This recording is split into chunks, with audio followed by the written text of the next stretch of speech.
Don't stop, never give up on you. Un peu le club de Simon, quoi. Le mec avait un petit melon quand même. Sun et paillettes et soleil et compagnie. C'est touchant quand même. Ouais, c'est super mignon d'avoir fait ça. Hello à tous et bienvenue dans Pop Thérapie. Je suis Anaïs et je suis toujours accompagnée de mon acolyte Elvin. Hello à tous. Et oui, effectivement, aujourd'hui, on est sur un format très nostalgie aujourd'hui, Anaïs. Oui, parce qu'aujourd'hui, on remonte le temps. On retourne exactement là où tout a commencé pour beaucoup d'entre nous, c'est-à-dire devant France 2, le samedi matin, en train de manger son bol de céréales, avec une série qui nous mettait des paillettes dans les yeux. Roulement de tambour. On va bien entendu parler de Esclave. Non, faut m'arrêter après, ça va durer 8 plombs sinon. On va vous épargner ça. Et oui, effectivement, voilà le sujet du jour. On va vous raconter l'histoire complète de S-Club 7. On a fait nos petites recherches et on va vous proposer un épisode ultra riche, je trouve, parce qu'on apprend vraiment plein de choses qu'on connaissait pas en fait. On a eu plein d'infos qui sont hyper intéressantes, je trouve. On s'est fait la même réflexion avec Elvin qu'il y a plein de trucs qu'on ne savait pas et qu'on a appris aujourd'hui. Donc on espère que ça vous instruira d'une certaine manière aussi. Ouais, c'est ça. On va vous expliquer un petit peu d'où ils viennent, comment le groupe a été construit. En plus, il a été construit, on va vous le dire au fur et à mesure, par l'un des hommes les plus puissants de l'industrie musicale britannique. Et oui, n'oublions pas qu'ils sont anglais. Comment la série est devenue un phénomène mondial, les coulisses qui sont comme d'habitude toujours un petit peu moins roses que ce qu'on nous laisse croire, les tubes qui ont défini une génération entière, et on s'en rappelle encore de ces tubes. Et puis voilà, Anaïs, je te laisse reprendre, tout simplement. Alors, préparez-vous, parce que ça va être un épisode de joie, d'émotion, de nostalgie, comme on aime le faire. Vous pouvez prendre un petit goûter, parce qu'il n'y a pas d'âge pour prendre le goûter. Vous installer confortablement et juste profiter. Exactement. Let's go.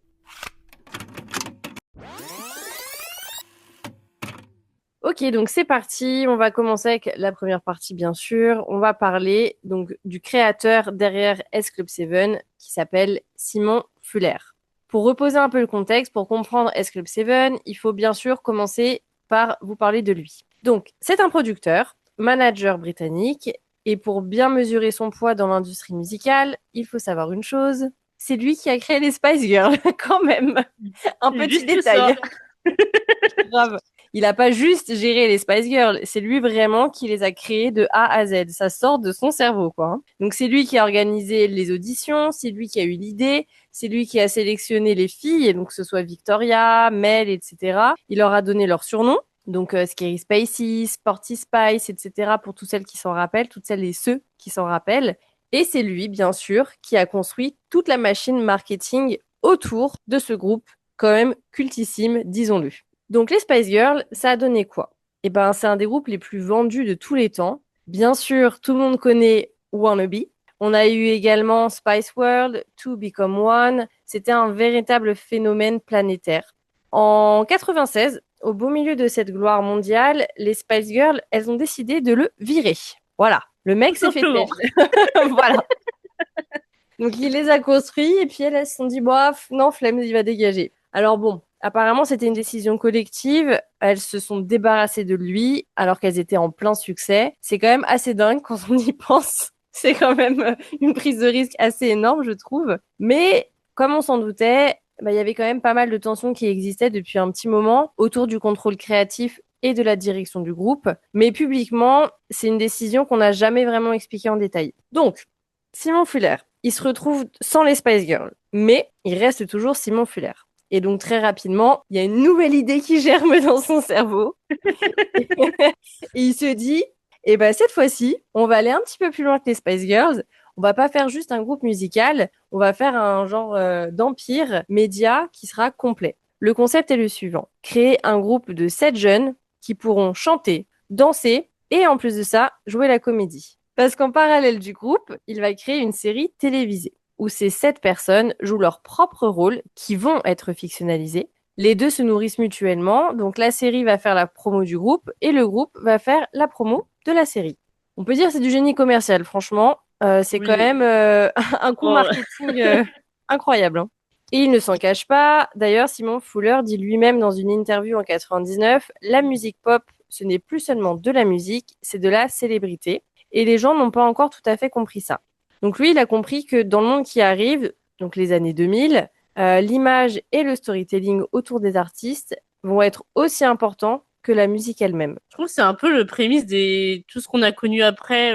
C'était un peu un genre de télé-réalité, alors tourné en version Ouais, série, mais ouais, en fait, c'est ça, c'est-à-dire que même si enfin, c'était quand même relativement scénarisé, hein, S-Club, mais c'était les acteurs étaient à la télé comme ils étaient dans la vraie vie, c'était leur propre nom, c'était leur propre rôle, etc. Donc ouais, carrément. Sacré concept à l'époque de se dire tiens, on va ben, je faire pense que ça. c'était tout nouveau. Enfin, je pense que c'était vraiment révolutionnaire hein, pour. Enfin, on n'avait pas d'autres séries comme ça pour le coup. Non, c'est vrai. Et on n'en a même pas eu tant que ça après, hein. Je pense que à tort ou à raison, je ne sais Ouais, je pas, crois pas. mais c'est quand même resté quelque chose d'assez unique et qui a bien marqué les esprits, hein. Oui. Et ce fameux Simon Fuller, Ça dépend si tu veux le prononcer à l'allemande ou à l'anglais. À l'anglais, je dirais que c'est Fuller, mais je sais pas. ouais, moi aussi. On va l'appeler Simon. Ouais. Et ce fameux Simon, eh bien, il lance des auditions massives. Et selon des sources, il y a environ 10 000 personnes qui passent les auditions. Il cherche des profils très spécifiques. Donc, il faut savoir chanter, danser, faire de lighting. Et aussi, il le dit explicitement, être photogénique et avoir une personnalité marquée. Rien que ça. Juste ça. Il veut 7 individus qui puissent chacun incarner un type reconnaissable, un peu comme dans les Spice Girls avec leur surnom. Pas des super modèles, mais des gens beaux et accessibles qui ont l'air réels. Bien entendu, à la fin de ce casting, il y en a eu 7 qui ont été retenus. On a eu Tina Barrett, donc 22 ans, c'était la plus âgée du groupe, c'était la danseuse un peu professionnelle. Elle avait déjà fait des passages à Top of the Pop. Ensuite, on avait Paul Carter-Moll, issu d'une famille de showbiz, juste ça. Bon, lui, il aime le rock et le métal. On s'est toujours un peu demandé ce qu'il faisait dans le S-Club, Ouais, c'est mais vrai. bon. Ouais. Il était assez sombre, décalé par rapport à l'image lisse du groupe. Et on y reviendra un peu plus tard dans l'épisode, mais ça a été quand même un personnage plutôt important dans le S-Club. Ensuite, on a John Lee. C'était le petit jeune de la bande, la voix un peu solaire, etc. Ensuite, on a la célèbre Ouais, la célèbre. Jo O'Meara, originaire de Badilson dans l'Essex. Elle a une puissance vocale impressionnante. C'est souvent elle qui tient les parties les plus exigeantes. Ensuite, on a ma chouchoute, et je crois que c'est ta chouchoute Oui, aussi, je l'aimais beaucoup aussi, ouais. Rachel Stevens, qui est née, elle, à Southgate. Elle deviendra le visage commercial du groupe et la plus médiatisée des 7. On a bien entendu Bradley McIntosh. Oui, c'est ça. Bon, ça m'a fait Macintosh. bugger le nom. Comme le Mac, ouais, ouais, le Macintosh. Exactement pareil. Alors lui, c'était le danseur exceptionnel, l'énergie scénique, souvent un peu les leads sur les titres un peu, on va dire, très dansants. Et pour terminer, on avait Anna Spiritz, la plus jeune. Elle avait seulement 17 ans quand elle a rejoint le groupe. Elle a un peu ce rôle d'être la petite blonde, un peu, je dirais, c'est un peu la néneu du groupe.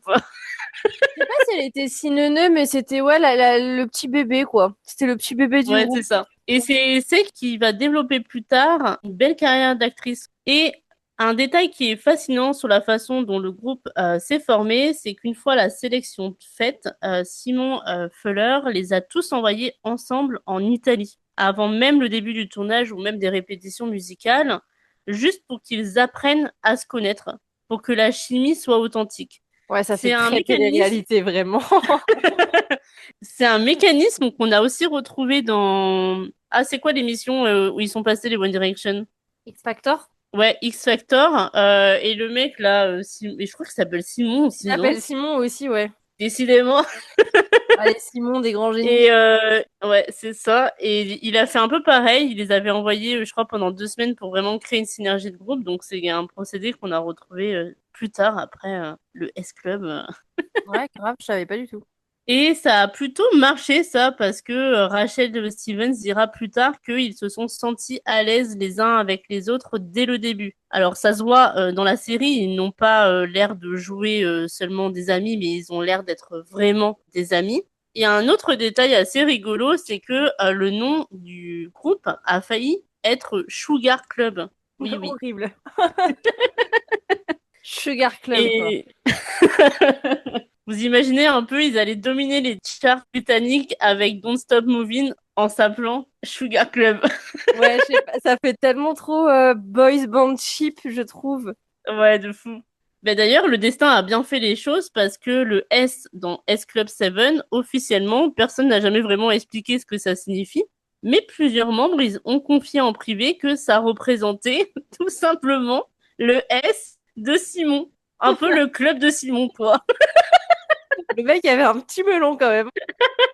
Alors, ça peut être très touchant, mais à la fois légèrement troublant selon comment on peut le percevoir. C'est là que Simon Fuller pose quelque chose de très important qui va déterminer la suite. En fait, il écrit S Club 7 comme une continuation des idées qu'il avait pour les Spice Girls. Mais Ouais, du coup, il y avait vraiment une image, il avait une image plus douce, plus positive, plus lumineuse. On n'était pas du tout dans ce truc un peu provoque, pas de girl power, on va dire revendicatif. Juste la joie à l'état pur. Ouais, mais en même temps, c'est un peu cliché de dire ça comme ça, mais c'est vraiment comme ça qu'on retient les S Club 7. Moi, je me rappelle Oui. vraiment d'une série feel good qui revendiquait rien de spécial, à part juste de la bonne humeur, en fait. Ouais, et de la musique. Bien sûr, mais c'était quelque chose qui te mettait en joie, tu vois. On n'était pas dans un truc de les pépettes là qui se déhanchent. If you wanna be my lover. J'adore les Spice Girls. Mais on était tout de suite dans des clichés, alors que là, c'était vraiment la bande de potes, good vibes. En voiture, on chante ensemble, on danse et tout le monde a le smile. Et il n'y a pas de les filles sont mises en avant pour être sexy ou je sais pas quoi, tu vois. C'était vraiment juste simple et heureux. Eh bien, ma petite Elvin, je te propose qu'on passe à la partie 2, qui est tout simplement l'empire télévisuel qui est devenu S-Club. Et je vais te laisser parler un peu de ça, tiens. Bah, carrément, avec plaisir. Parlons de la série. Parce que je pense que pour beaucoup de personnes qui nous écoutent, c'est par là que tout a commencé. Donc pour vous remémorer, comme disait Anaïs au début, on rentre de l'école, on allume France 2, et là, on voit 7 jeunes Anglais, super beaux, qui vivent des aventures en Floride, et on est tout de suite absorbé par ce qu'on regarde à l'écran. Donc le concept de la série est simple, mais terriblement efficace. Les 7 membres jouent des versions fictionnelles d'eux-mêmes. Ils sont un groupe de jeunes artistes qui veulent percer dans le milieu musical. Voilà, jusque-là, c'est très simple. Moi, j'ai ce souvenir-là d'une photographie de la série très colorée. Vraiment des trucs très néons, pas Moi, toi? je l'ai. Ou c'est il y a que moi? Non, je l'ai pas forcément en mode néon. J'ai quelque chose de coloré parce qu'ils avaient tous des tenues assez colorées, etc. On n'était pas sur des choses très sombres, mais parce que le côté un peu summer, en fait, c'est. Ouais, je pense que c'est ça qui Bah, c'est ça, me... il faisait tout le temps beau, ils sont tout le temps en jupe, en tongs, en short de plage, jaune, bleu. C'est peut-être ce truc-là que t'as gardé. La summer vibes que tu aimes. Exactement. Pour petit rappel, dans chaque épisode, ils vivaient des aventures. Donc, soit il y avait des galères, soit il y avait des romances, soit il y avait des quiproquos. Enfin, voilà, toujours des petites choses à résoudre. Et à chaque épisode, il y avait une performance musicale. Ça, c'était systématique. Donc, on avait la première saison qui se passait à Miami. Donc, quand même, Summer Vibes à fond, hein. Donc, ça a démarré en 99. Ils partent de Grande-Bretagne pour arriver à Miami parce que leur manager est nul et les envoie là-bas pour se débarrasser d'eux. Donc c'est le pitch de la série, hein. C'est pas ce qui se passe dans la vraie vie parce que leur manager, c'est Simon, ne l'oublions pas, hein. Donc, ils arrivent en Floride sans un sou, sans contrat, sans rien, et ils doivent se débrouiller. Voilà, ça plante déjà bien le décor. Ce qui est assez marrant, c'est que dans la réalité, au même moment, le groupe explose commercialement. Leur premier single, Bring It All Back, est numéro 1 au Royaume-Uni. Donc pendant que leur personnage galère à trouver un manager à Miami, eux, dans la vraie vie, ils enchaînent les plateaux télé et les premières récompenses. Donc d'un côté, tant mieux pour eux. La saison 2, elle, se passe à Los Angeles. Et là, record historique, la saison 2 est regardée par 90 millions de personnes dans plus de 100 pays. C'est un record sur la CBBC, la chaîne enfant de la BBC, pour ceux qui ne le savaient pas. Et ça n'a jamais été battu depuis. Genre, les mecs ont posé un record qui, malgré le temps, n'a jamais été battu. Je trouve ça dingue. Ensuite, on a la saison 3. qui se passe, elle, à Hollywood. Donc, à chaque fois, c'était au niveau des titres Miami 7, LA 7. Là, donc, saison 3, on a Hollywood 7. Ils percent enfin dans la série, ce qui coïncide avec le vrai sommet de leur carrière musicale. Et pourtant, à la fin de la saison, ils décident de rentrer en Grande-Bretagne. Comme si le succès ne faisait pas tout. C'est un petit peu la morale et le message que la série voulait passer, surtout pour une série destinée aux adolescents. Vient après la saison 4, la Viva S Club qui se passe en Espagne, à Barcelone précisément, et ce sera la dernière saison de la série. Toi comme moi Anaïs, je pense qu'on a eu quelques trous au niveau des saisons parce que les 2 dernières, clairement, ne nous parlent pas. Toi, je Ouais, crois que moi, la ça me parle saison pas 2 du ne tout. parle pas plus que ça, ouais. Ben, je me dis que c'était en 2001 et peut-être 2002 Viva S Club, mais ça me parle pas du tout. J'ai vraiment des souvenirs de Miami parce qu'il me semble qu'ils sont dans un hôtel, ils font la piscine, le Ouais. linge et compagnie. Après, peut-être que là, on les resitue pas, mais si on voyait des images ou des moments, on se dirait, ah oui, si, ça me dit quelque chose. Mais là, comme ça, c'est Ouais. vrai que ça me parle pas. D'ailleurs, si TF1 nous écoute ou France 2 ou je ne sais quelle Ouais. plateforme de streaming, par pitié, remettez-nous S Club 7. Bah ouais, au moins qu'on puisse voir la fin, quoi, parce que ça se trouve, ça a même pas été diffusé en France, ou alors ça a été très discret, mais j'ai pas de souvenir de ça. Ouais, Après, j'ai un peu peur de. J'aimerais re-regarder des épisodes, mais j'ai vraiment peur que ça ait mal vieilli. Ouais, c'est un peu le cas de tout ce dont on parle, mais je pense qu'il y a quand même le côté nostalgie qui nous ferait apprécier le moment, quoi qu'il arrive.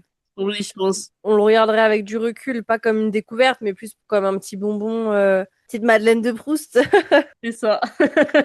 Donc pour revenir à nos moutons, à côté de ça, c'est vrai qu'il y a eu aussi eu des épisodes spéciaux en dehors des saisons que je vous ai citées. Donc on a eu forcément un épisode Noël en 2000, parce que Euh, les épisodes de Noël, c'est le grand classique. et business is business, ça doit te Ouais, dire. ça, c'est un épisode où Bradley veut quitter le groupe pour rejoindre un autre groupe et Rachel, elle veut partir se marier.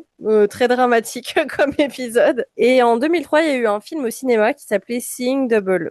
C'était un peu étrange ce film. C'est l'histoire de clones du groupe qui veulent prendre leur place. Donc forcément, ça n'a pas marché au box-office, mais c'est devenu un truc culte pour les fans. Alors personnellement, je n'ai pas vu ce film, ça ne me dit rien. Moi non plus. Donc si Mais c'est ça devenu semble être sorti au cinéma en France. ouais, bah, on est passé à côté, hein. Ça, si c'est devenu culte pour les fans, ça devait être pour les fans de Grande-Bretagne parce que je suis pas sûre Ouais, qu'en parce France. que. Alors, le titre français, c'est S Club, le film. Yes, original. Mais en même Ils temps, se sont. S-Club, le film, tu vois, ça me parle un peu quand même. Je pense qu'il faudrait que je revoie des Mais images aussi pour voir si ça pour me. moi, c'est vraiment un téléfilm pour le coup. Mais c'est possible, hein. À creuser, à creuser. À creuser, ouais. Tu savais, Anaïs, il y avait quelque chose qu'on voit dans la série qui avait l'air genre très très fun, mais qui dans les coulisses était vachement moins fun. Ah bah non, je savais pas, mais on va en parler du coup.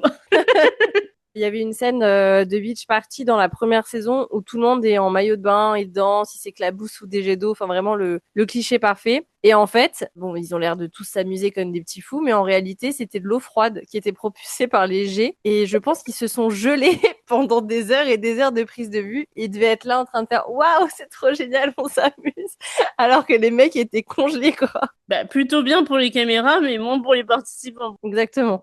Et au-delà de ça, il faut imaginer ce que représentait le rythme de vie de ces 7 jeunes adultes, de ces 7 stars, entre 99 et 2002. Donc, ils tournent la série aux États-Unis plusieurs mois par an. Entre-temps, ils enregistrent des albums en Grande-Bretagne. Ils font des tournées, des promos partout en Europe, des apparitions télé. Et les membres décriront plus tard des années de manque de sommeil, de débauche et de voyages permanents entre l'Angleterre et l'Amérique. Pour rappel, ils ont entre 17 et 22 ans quand tout commence, parce que bah, Anna, elle rejoint le groupe, elle a à peine 17 ans, donc elle a clairement grandi sous les projecteurs dans un cadre ultra encadré, avec une image très précise d'elle. Ça a dû être compliqué de sortir Ouais, du moule. ouais, ça devait être très compliqué de d'évoluer dans sa vie de jeune adulte en étant complètement formaté. Et en plus, je pense que c'était difficile aussi pour eux parce que ils jouaient leur propre rôle dans une série. Ah, c'est dur, sachant que dans leur vie, à côté de ça, ils devenaient des stars, donc des Ouais. stars de la musique, etc. Donc c'est pas comme si tu jouais un truc et puis après tu rentres chez toi et c'était qu'un rôle. Là, c'était leur vraie vie aussi, donc ça devait être vraiment un concept à intégrer dans le cerveau vachement compliqué, je pense. Ouais, je pense. Et c'est ce qui amène quelque chose d'important sur la série et qui est une vraie qualité, c'est la façon dont les relations entre les membres ils sont représentés. Alors, on s'attend toujours à ce que les coulisses elles soient un peu sombres, etc. Mais dans le S-Club, les gens ils s'aident, les conflits ils se résolvent. Il y a des romances, bon voilà, un peu légères, c'est jamais trop dramatique ou toxique. Les membres du groupe, eh bien, se soutiennent les uns les autres et ça correspond à quelque chose qui était intentionnel de la part de notre cher Simon. Il voulait une image positive, une image clean, familiale, pas de scandale, pas de provocation, pas de drama. On est vraiment sur un truc hyper lisse. Ce qui, sur scène ou même dans la série, produisait quelque chose de très lumineux. Je pense qu'on a tous un souvenir, on l'a dit en début d'épisode, d'une série très feel good. Tu passais forcément un bon moment, tu pouvais rire. Il y avait jamais rien de triste, en tout cas, dans mes souvenirs, dans ce qui se passait dans les épisodes. Et ce qui, à contrario, a quand même créé un vrai cadre contrôlant dans la vraie vie de cette jeune personne. Apparemment, il y avait même des rumeurs, donc notamment notre cher Paul, qui a évoqué dans plusieurs interviews des années plus tard que, selon lui, les relations amoureuses entre membres étaient en partie encouragées et du moins bien vues par la direction parce que ça entretenait l'amour du public, notamment lui et Anna, qui a fait partie du storytelling du groupe. Et c'est là qu'on rentre dans quelque chose d'un peu moins, on va dire, romantique que ce qu'on avait pu voir à la télé. Et oui, effectivement, Paul et Anna, c'était une romance qui n'était pas que de la fiction. Donc, vu qu'on parle d'eux, on va faire une petite parenthèse, justement parce que leur histoire est vraiment centrale pour mieux comprendre S Club 7. Paul et Anna se rencontrent via le groupe. Lui, il a 17 ans et elle en a que 14 quand ils se croisent pour la première fois. Donc, c'était avant même l'existence officielle du groupe. Ils sont devenus assez proches et puis ils ont fini par se mettre en couple en 2001 à peu près. Donc dans la série, la romance entre leurs personnages existe elle aussi. On les voit développer une complicité à l'écran, ce qui rendait les fans complètement dingues. Évidemment, parce que la frontière entre la fiction et la réalité était volontairement floue. Une semaine avant qu'un épisode particulièrement romantique entre leurs personnages passe à la télé, ils annoncent publiquement leur relation. Donc le timing, bien sûr, n'était pas un hasard. Ils sont restés ensemble jusqu'en 2006, donc ça c'était même après la fin du groupe parce que pour rappel, le départ de Paul a eu lieu en 2002. Et ensuite, ils se sont séparés. En 2015, 10 ans après, ils se sont remis ensemble. Brièvement, ça n'a duré qu'une année, et puis malheureusement, Paul est mort en 2023. On comprend mieux pourquoi Anna n'a pas pu faire la tournée de retrouvailles. Forcément, je pense que ça devait être assez douloureux pour elle. Et donc, c'est une histoire d'amour qui a traversé presque toute la vie d'adulte de ces deux personnes. Quand même, tu te dis, ils se sont rencontrés, elle avait 14 ans, elle l'a retrouvée des années plus tard. Enfin, un peu tristoun dans cette histoire. Avec la célébrité, la fin du groupe, les galères financières et bien sûr une mort prématurée à la fin. On n'était pas sur une histoire de pop plutôt légère, c'était quand même une histoire humaine plutôt très lourde, je dirais. Et oui, c'est pas que le soleil et ce Club 7. Non, il y a quand même des petits dramas, hein, mais... Mais je vais reprendre un peu le flambeau, on va un peu voilà, retourner à des souvenirs plutôt auditifs. Ouais, un peu plus joyeux. C'est ça, on va un peu voir leur discographie parce que même si c'est un groupe qui a été créé de toutes pièces, ils ont quand même une discographie plutôt connue, je dirais. Ouais.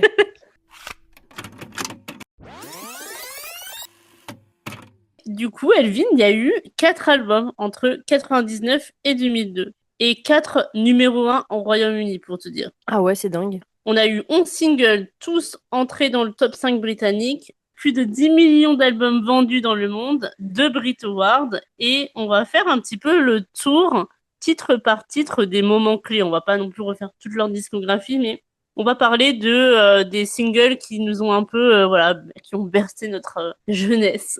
Oui.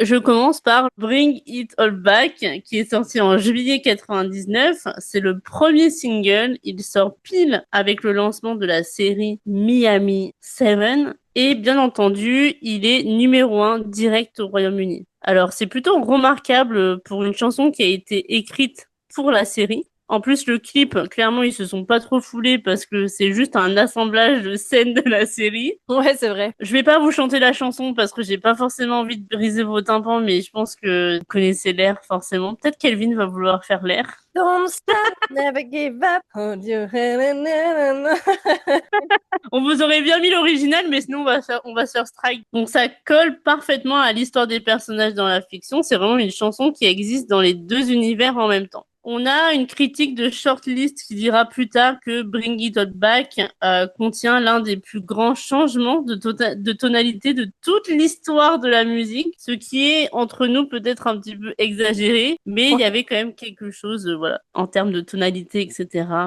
Ouais, ça va. Ensuite, on a S-Club Party, sorti en fin 99, le banger, comme diraient Les Guns, les Jens. La boumeuse est de retour. pareil. Elle ne monte pas numéro 1, celle-ci, mais elle s'installe profondément dans la mémoire collective. Parce que l'air, le refrain est plutôt simple, entraînant, et tout le monde la connaît encore maintenant. C'est le fameux S-Club.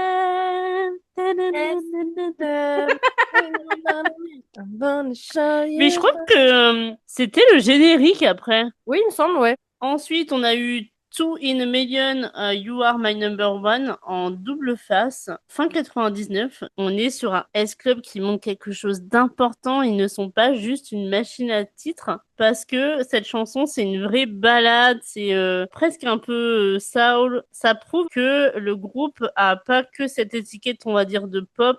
Ça amène des nuances. En tout cas, pour l'époque, on sort un peu de ce qu'ils avaient déjà fait par le passé. Ensuite, on a Rich, qui est sorti en 2000. C'est un hymne générationnel absolu. Je pense qu'on a tous dansé dessus lors des Boom et compagnie. Reach for the stars. C'est le titre qui résume tout ce que S Club 7 représentait comme message. L'optimisme, l'aspiration, il faut croire en ses rêves. Et honnêtement, même maintenant, si Rich passe quelque part, il y a quand même quelque chose qui se passe dans le corps, quoi. Vraiment, je pense que voilà. Ouais, mais clairement. Mais comme toute leur musique, hein, franchement, moi, elle m'ambiance direct. Hein. Et peut-être que tu veux présenter la prochaine, Elvin. Je te passe la main pour la fin Ouais. de la discographie. Très bien. Je reprends le flambeau. Effectivement, on a eu donc Never Had a Dream Come True qui est sorti en novembre 2000. Et là, on est sur un tournant assez important dans leur carrière parce que le titre a été choisi comme chanson officielle du BBC Children in Need. Donc, c'est un peu l'équivalent du Téléthon mais britannique. Donc, on est sur une ballade plutôt mélancolique, un peu plus sombre que tout ce qu'on a eu l'habitude d'écouter avec eux jusque-là. Le fond de cette chanson, c'est sur quelqu'un qui n'a jamais connu l'amour vrai. Et dans un contexte caritatif, ça prend une dimension qui est un petit peu plus grande. Elle est montée au numéro 1 au Royaume-Uni et elle est entrée dans le top 10 aux États-Unis. Donc ça a été un de leurs plus grands succès, voire c'est peut-être même leur plus grand succès international. Ça prouve que quand S Club 7 sortait de sa zone de confort un peu fun et paillettes et soleil et compagnie pour aller vers quelque chose d'un peu plus émouvant, ça fonctionnait aussi, voire mieux. Et là, on arrive au célèbre, moi je l'adore celle-ci, c'est pour ça que je dis ça, mais Moi aussi. Don't Stop Moving', mon Dieu. En 2001, bah là c'est The Tube, vraiment probablement le single qui résume le mieux S Club 7 dans la culture populaire. Il a été coécrit par Simon, pas Fuller, mais Ellis, parce qu'il y a des Simons partout dans cette équipe. Et on est sur des influences disco très assumées. Donc les leads sont tenus principalement par Bradley et Joe, et leur alchimie vocale sur ce titre, elle est vraiment incroyable, je trouve. Tu sais que moi j'ai vraiment une attache très forte avec cette musique parce que j'ai fait mes meilleures vocalises sur SingStar à l'époque, ouais, c'est vrai. sur PS2 parce que ça faisait partie de la setlist du jeu. Putain, mais SingStar, ils avaient vraiment des bonnes chansons. Donc bien sûr, cette chanson Don't Stop Moving est passée numéro 1, un peu comme toute leur musique. Il est descendu parce que au même moment, Jerry Halliwell a sorti It's Raining Men. Donc forcément, voilà, ça a un petit peu foutu la merde. Et puis ensuite, il est remonté numéro 1. Donc il a été quand même 2 fois numéro 1 dans le même mois. Et ça, c'est quand même très balèze aussi. Hein. Il aura fini 7e single le plus vendu de toute l'année en 2001 en Grande-Bretagne. Et musicalement, il marque un vrai virage. Le son est beaucoup plus dance floor, beaucoup plus R&B, un peu plus adulte aussi que ce qu'on a eu l'habitude d'avoir. Et là, le groupe va commencer un petit peu à muter, entre guillemets. Donc on arrive en fin 2001 avec la musique Have You Ever. Encore une ballade, toujours la puissance émotionnelle de Joe au premier plan. On est clairement sur leur balade la plus mature. Et ensuite, la fin commence doucement à arriver. En mars 2002, Paul annonce son départ du groupe. Il dit qu'il veut retrouver un peu plus ses racines rock. Comme on le disait au départ, il était beaucoup plus orienté rock, métal, etc.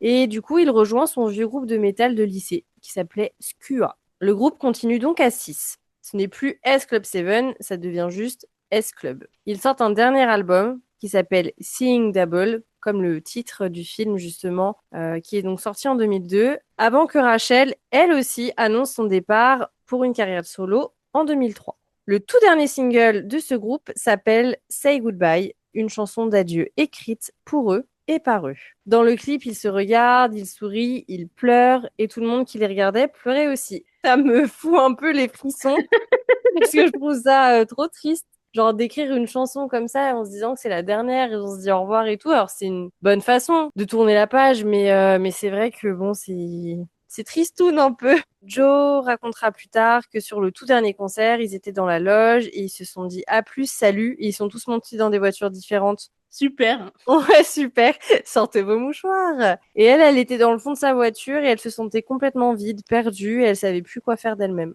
Voilà. Super. Donc ils ont passé 5 ans ensemble. Et puis après, chacun est monté dans sa voiture en disant salut. Et puis en route vers l'inconnu. Ouais, mais tu vois, c'est pas un groupe qui a explosé en plein. Enfin, tu vois, Oui, genre, ça a ok, été il y en une a fin qui ont propre. décidé C'est vrai. de faire leur carrière solo, etc. Oui, mais c'est pas suite à des gros dramas comme ouais, on a c'est pu ça. avoir l'habitude. Ouais, c'est ça. Et puis, ben, je vais un peu casser encore plus l'ambiance parce que il y a eu l'après avec les galères qu'on voyait pas trop. Donc, on arrive un peu à la partie de l'histoire qu'on connaît moins parce que S Club 7 avait généré des centaines de millions pendant leur carrière et pourtant, les années qui ont suivi la séparation, elles ont été un peu pour plusieurs membres financièrement et personnellement très dures. Alors, vous allez me dire comment c'est possible?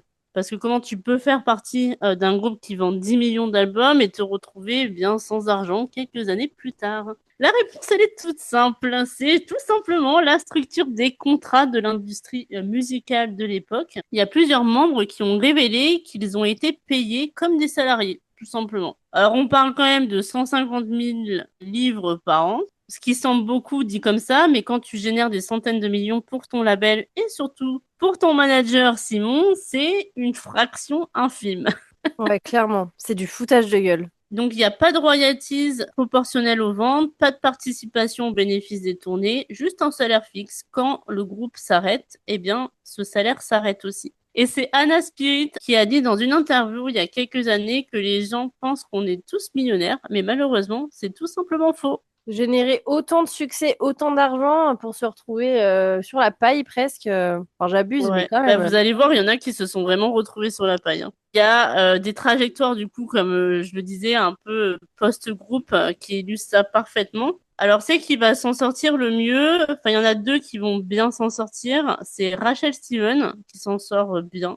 Elle a une vraie carrière solo avec des hits réels. Alors moi, ça me parle pas du tout, mais sûrement que du côté britannique, c'est connu. Elle a fait de la télé aussi, elle a fait de la danse, elle reste dans les médias, en tout cas, elle s'en sort. Ensuite, Anna Spirit, du coup, qui se tourne vers de lighting, elle décroche le rôle principal de la série de science-fiction Primeval sur ITV, qu'elle tient pendant 5 saisons, et elle fait ensuite EastEnders, Casualty.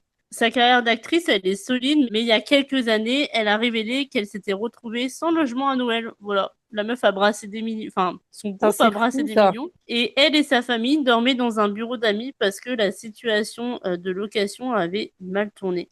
Ensuite, on a notre cher Jo qui a essayé d'avoir une carrière solo. Donc, elle a sorti un album qui s'appelle Relentless en 2005. Alors, ça ne marche pas vraiment. Et puis, en 2007, elle participe à Celebrity Big Brother au Royaume-Uni. Et ça se passe très mal. Elle est filmée dans des situations où elle tient des propos que des gens ont trouvé racistes sur une autre candidate. Et ça crée un scandale majeur. L'émission, elle va recevoir des milliers de plaintes.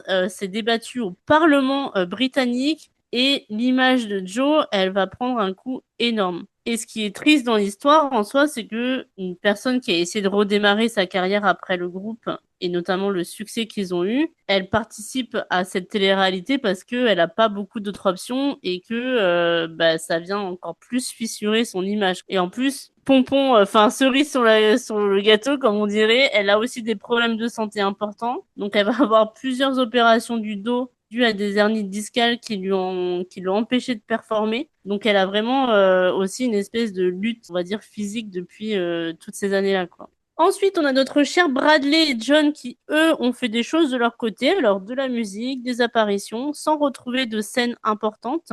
Ils ont beaucoup fonctionné ensemble dans le cadre du S-Club 3, une formation réduite qui tournait dans les clubs, dans les universités pour garder vivant le répertoire de S-Club. On leur dit merci parce que je pense que la tournée après qu'il y a eu est en partie grâce à eux. Et on a notre cher Paul. Paul, c'est un peu le cas le plus douloureux du groupe parce qu'il a quitté le S-Club en 2002, comme on l'a dit, qui voulait retrouver ses racines, donc il a retrouvé son groupe de métal, etc. Et malheureusement pour lui, bah, son groupe de métal va pas avoir le même succès que le S-Club. Ça va pas du tout décoller. Ils vont essayer des trucs. Il va avoir des jingles publicitaires. Il va faire du DJ. Il va faire du managing de radio locale. Il va participer à des émissions de télé-réalité. Il fait même de la lecture de tarot. Elle touche à tout, quoi. Et en 2014, le pauvre, bah, il va déposer le bilan pour une faillite personnelle. Donc, il va quand même essayer de participer à des émissions comme Dancing on Ice et I Am a Celebrity pour redresser ses finances, mais ça ne prend pas. Et en 2018, il met ses Brit Awards aux enchères sur eBay. Genre vraiment, c'est Brit Awards. C'est un truc de dingue. Donc les récompenses physiques qui matérialisaient un petit peu bah, le sommet de sa carrière, on les retrouve sur eBay avec des gens qui ont acheté ça du coup sans vergogne. Ouais, parce que le gars, il a des factures à payer et pas le choix, quoi. C'est terrible, je trouve. C'est ça, c'est horrible. Et en fait, il dira dans une interview sur Loose Women en 2018 que ce n'était pas du tout un coup de com', qu'il voulait juste vendre ça discrètement. Et en fait, il a regretté de faire ça parce que ça a créé un bruit énorme. Et en fait, lui, il voulait juste vendre bah, ses Brit Awards pour payer ses factures et sans que personne s'en rende compte. Bah ouais, tu m'étonnes. À savoir que le premier, donc son premier Brit Award qu'il a revendu, l'enchère, elle est montée à 66 000 livres. C'est un fan étranger qui l'a gagné et bah, le mec s'est dit bah, finalement je vais pas payer 66 000 livres pour ça quoi. Donc il l'a remis en vente et le deuxième, donc c'est le Brit du meilleur single britannique, il se vend finalement autour de 65 000 livres. Et il met aussi une montre qu'il portait dans Miami 7. C'est horrible. J'ai l'impression d'être un monstre quand je raconte ça, mais c'est son objet préféré qu'il a dû vendre. Et même s'il l'adorait de tout son cœur, eh bien, il a dû la vendre quand même parce que, bah voilà, il fallait payer les factures. Malheureusement, notre cher Paul a connu une fin tragique parce qu'en 2023, eh bien, il va décéder. Du coup, il va laisser à sa famille 15 000 livres après son décès parce qu'après déduction des 20 000 livres de dettes qu'il avait, eh bien, sans testament, voilà, c'est tout ce qui pouvait rester. Alors oui, le groupe a généré des centaines de millions et l'un des membres meurt avec juste 15 000 livres et des dettes. Et je trouve ça triste parce que ça représente un peu ce que l'industrie musicale était dans les années 2000. Vraiment, je trouve que la condamnation, elle est quand même assez sévère pour Paul, mais pas seulement pour tous les membres du groupe. Franchement, gagner autant et ne pas en profiter, c'est quand même inadmissible. On comprend mieux pourquoi les Spice Girls avaient viré Simon Fuller aussi. Ouais, bon, après, je sais pas si c'est forcément lié à lui. J'ai l'impression que c'est un peu l'industrie Ouais. musicale dans toute sa largeur, hein, mais je vais ramener un petit peu le soleil dans tout ça. On va rester dans le côté good vibes, S-Club, etc. Donc oui, effectivement, il y a eu une fin qui était un peu catastrophique.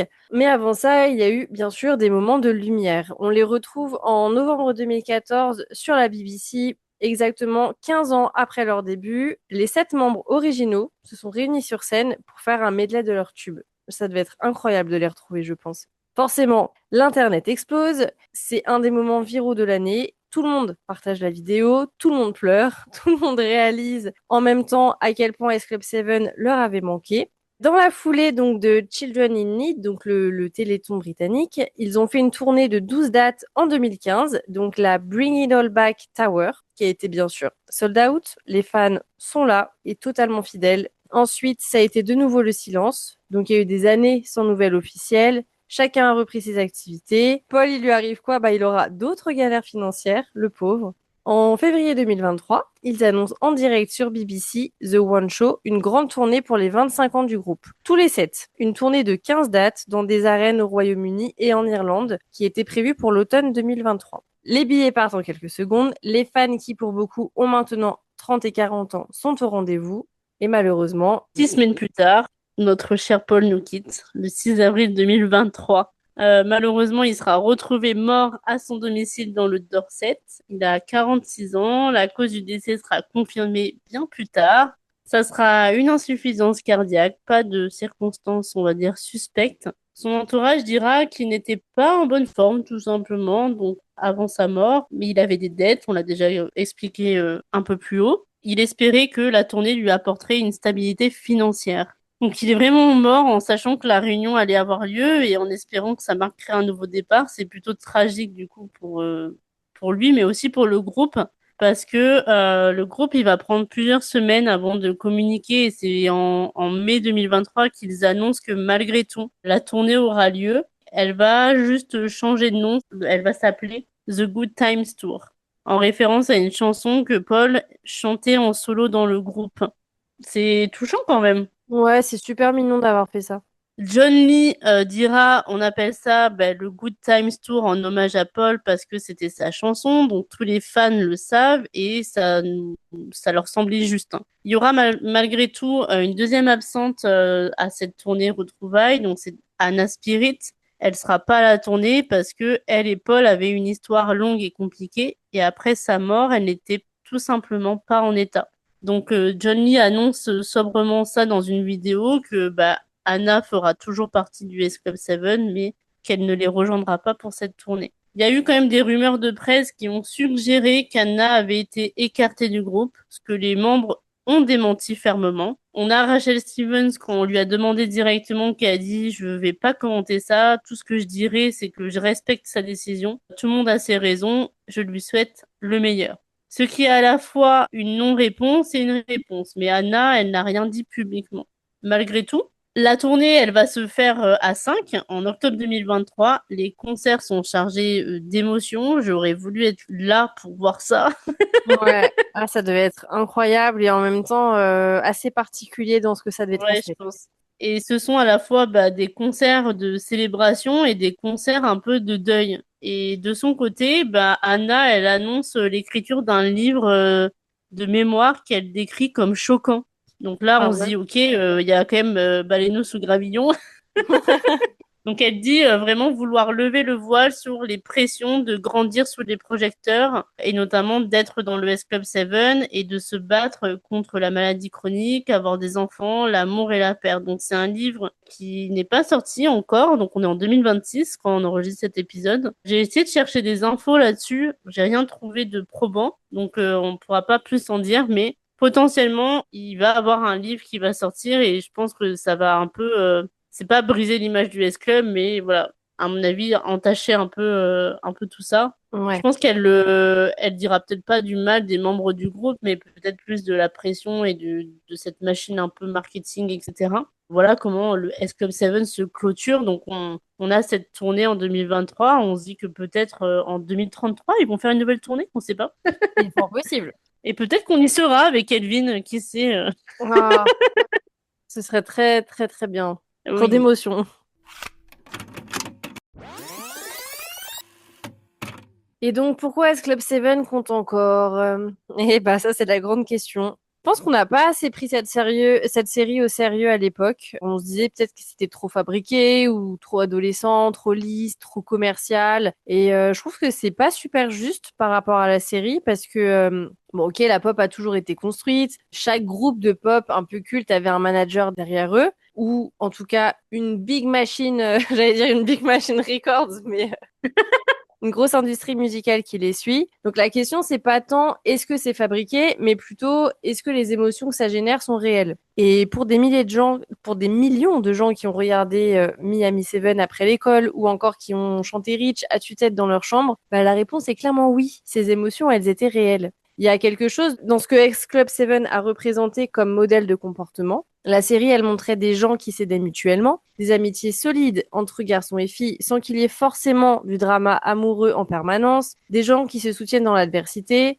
Musicalement, ça fait toujours et encore danser, bien sûr. Il y a certaines musiques qui nous touchent encore beaucoup. Il y a des chansons les chansons ont quand même été super bien faites et super bien produites et avec des mélodies qui ont traversé le temps parce que moi, je trouve que quand on écoute S Club 7 là maintenant, bah, ça sonne toujours aussi bien qu'à l'époque. Et c'est pas juste une question de nostalgie. Je trouve que c'est pas pire que certaines choses qui sortent de nos jours. C'est vachement bien foutu. Je suis totalement d'accord avec ça. Hein. Et en plus, S Club 7 a beaucoup influencé les formats qui ont pu suivre. Les créateurs de High School Musical citent souvent la série comme inspiration.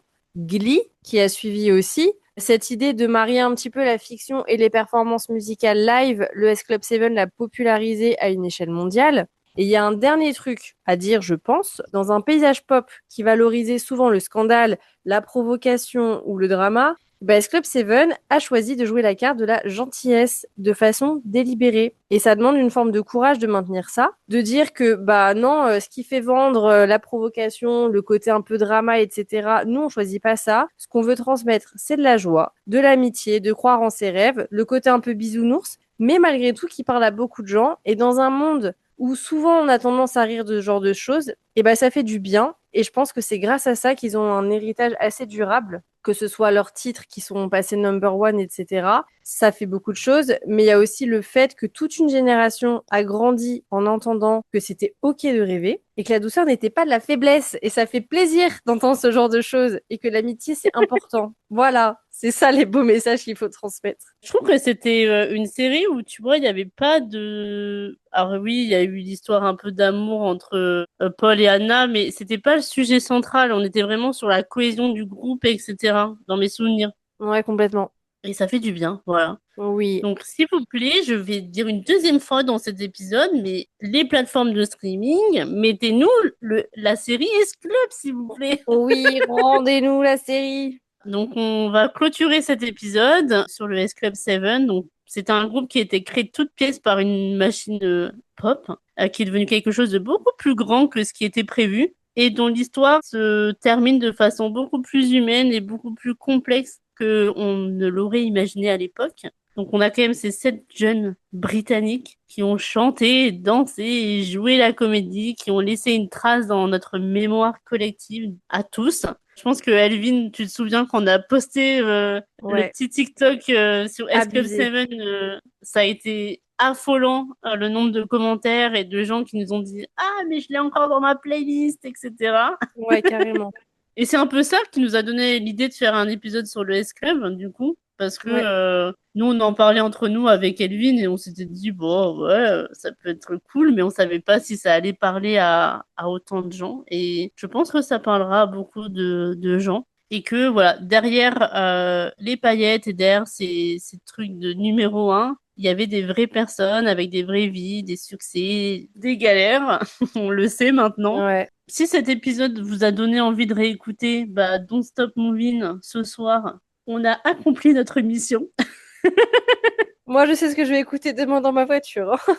Moi aussi. Merci d'avoir écouté cet épisode. Vous pouvez retrouver notre podcast partout, Spotify, Apple Podcast et même YouTube.